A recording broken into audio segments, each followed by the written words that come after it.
Extending last week's sell-off as another strong U.S. jobs reading further fanned expectations that the Federal Reserve will hike interest rates at a quicker pace. Shanghai led the retreat as mainland investors returned from a week-long break, during which time China was accused of using microchips in computer equipment sold in the U.S. as part of a drive to steal technology secrets.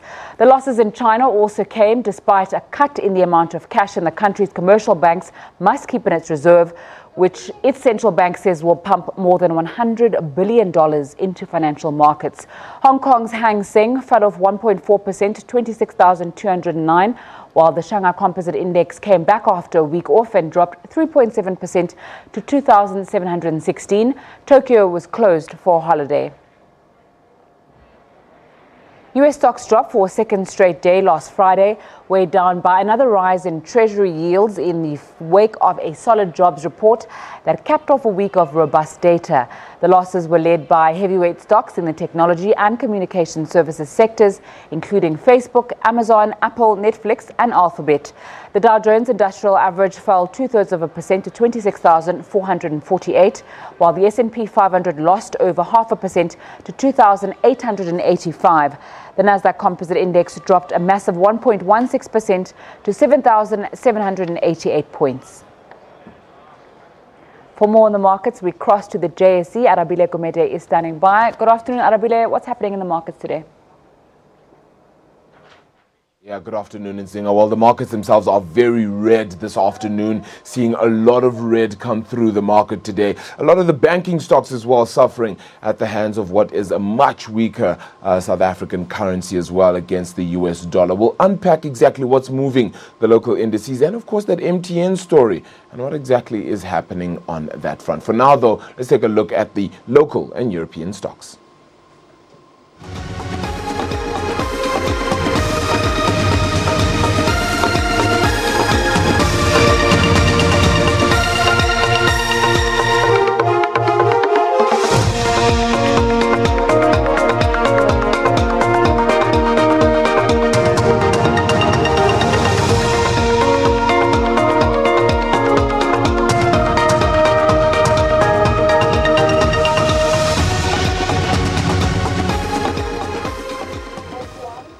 Well, as you can see there, 14 Rand 88 or so against the US dollar. That's the mark for the South African currency.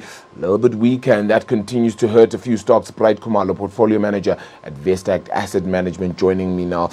Bright, thank you so much for the time. 0.7%, down 0.75% to be exact for the JSE All Share. A lot of negativity coming through today. Same old, by the seams of things.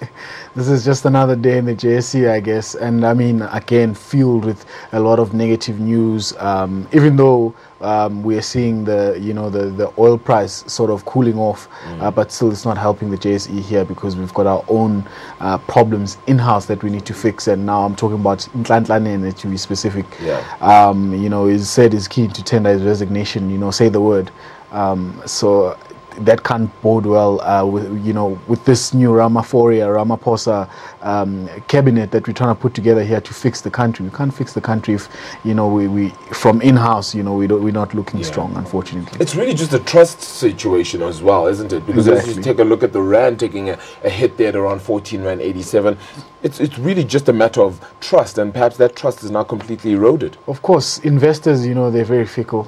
They've got mandates, and if they don't feel comfortable, being in these emerging markets, but notwithstanding the fact that South Africa as a whole hasn't actually performed in 5-3 1 year to date, we're down over 9%, so it's not good, it's not looking good, and it's not giving those potential investors also any confidence in the country. Why are we down so much, especially this year? This is possibly going to be the worst year, or it is the worst year to date since 2008. Yeah. September was the worst month since June 2013 for that matter. Yep. What is going on in the market?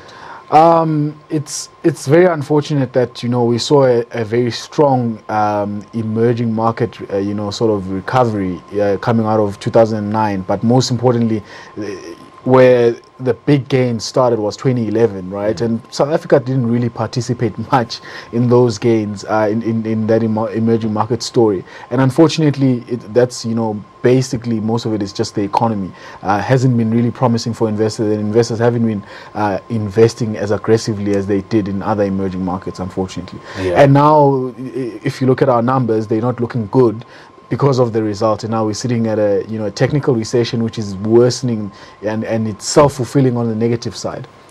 Do we stay negative for much longer, not just on the markets, but also economically? I mean, yes, in this recession, do you see it being long-standing?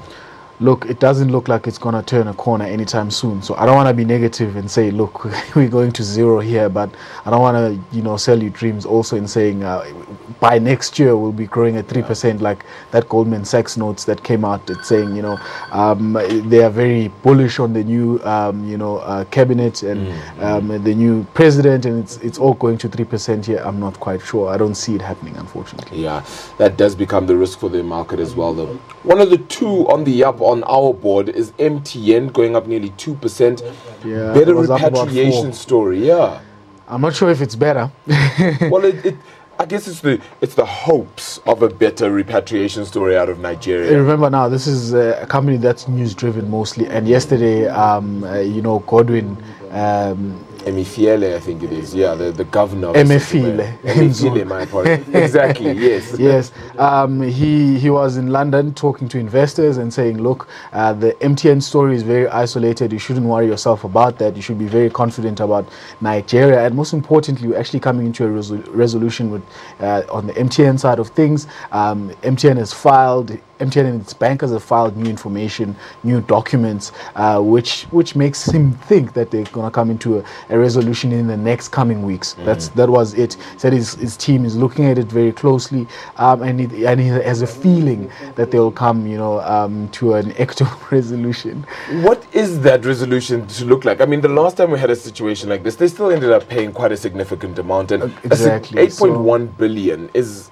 Even if you were to take just a quarter of that, that's $2 billion US. So this is not looking well for MTN shareholders, I can say that comfortably. And it's, you know, it's unfortunate that it's happening to them, because Nigeria, you know, has a fiscal deficit. They need some, you know, fiscus. And the last time they had the same problem, you know where they went. They charged the company $5.1 billion US, the biggest fine ever put in any company. And you know what? They got to a resolution where they paid $1 billion US. That's still a lot of money. Yeah. Do you think they can afford that again? I don't think they can afford to actually just give in. I think the most equitable resolution here is to pay nothing and do nothing.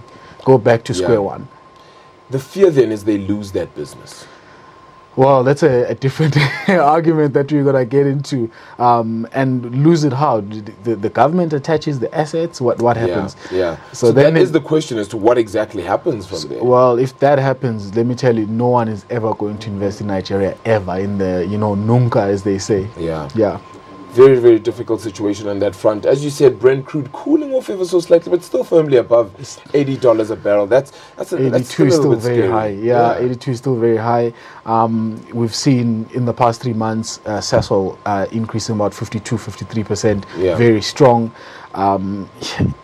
It's just, you know, I always say, if you have a car, I guess Sasol is a great, you know, hedge against the petrol price at the moment, unfortunately. Yeah. Bright Khumalo, appreciate your time, but a lot happening, even though there's nothing happening at the same time. It's a weird market picture and a weird story to kind of look at when one takes a look at the market. That's Bright Khumalo, who's a portfolio manager at Vestact Asset Management. That's where the buck stops this afternoon. Back to Nzinga and Nompumelelo right after this. Do stay tuned.